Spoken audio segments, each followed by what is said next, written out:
Môre, dit is Woensdag die 22 Oktober en ek hoop jy het rustig geslaap en dankbaar vir nog 'n nuwe dag in die pragtige land van ons.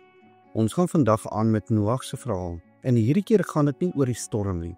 Dis oor wat gebeur na die storm. Want weet jy, toe die hemel toegemaak is en die water begin sak het God weer begin praat.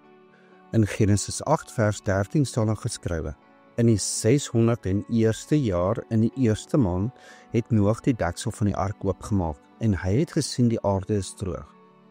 Toe sê God: Noag, gaan uit die ark, jy en jou gesin saam met jou. Dis belangrik, want Noag het nie op sy eie besluit om uit te gaan nie. Hy het gewag totdat God sê, nou. Hy het geweet, dieselfde God wat die deur gesluit het, moet die pad weer oopmaak. En wat is die eerste ding wat Noag doen? Is nie om te hardloop of om te bou of te plant nie, maar om te aanbid. In vers 20 staan daar geskrywe: Noag het vir die Here 'n altaar gebou en van die reindiere geneem en brandwolvers op die altaar gebring. En die Here het die lieflike geur geruik. Daardie altaar, dis meer as klippe en rook, dis 'n verklaring. Here, ek is hier omdat U my gespaar het. Die lieflike geur wat God ruik, is nie net rook van die diere nie. Dis die geur van vrede, 'n vooruitwysing na die kruis, waar Christus eenmaal vir altyd die offer bring wat God tevrede stel.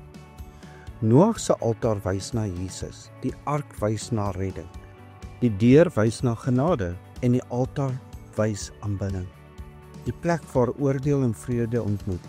En weet jy, dis nog steeds so vandag. God roep jou nie net uit jou storm om te oorleef nie, hy roep jou om te aanbid. Om iets te bou wat bly, nie met jou hande nie, maar met jou hart. Ons is geroep om altare van geloof te bou, nie van klip nie, maar van dankbaarheid en gehoorsaamheid en liefde. As Noag se venster na bo gewys het, wys die kruis van die aarde opwaarts. Selfde rigting, selfde boodskap. Kyk op. Kom ons bid saam. Vader wat in die hemel is, U is heilig en U is getrou. U wat die hemel oopgemaak het vir oordeel en dit weer gesluit het in vrede. Ek kom vandag na U as U kind. Laat U naam geheilig word in my lewe. Laat my lewe vir U 'n altaar wees van lof. Laat U koninkryk kom en U wil geskied. Soos dit met Noag was, so ook met my. Gee my vandag my brood van geloof, die krag om te bou wat bly. Vergewe my, Here, waar ek vergeet het om te aanbid na U redding. Help my om ander te vergewe, soos U my vergewe het in Christus. En hou my vas wanneer ek moeg word en herinner my, Christus is my altaar, my vrede, my nuwe begin.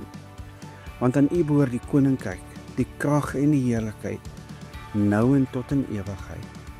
In die naam van Jesus, U seun, ons ark en ons offer. Amen. So, verklaar vandag saam met my.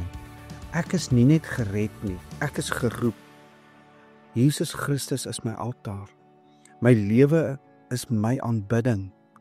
Ek kyk op en ek bou vir God.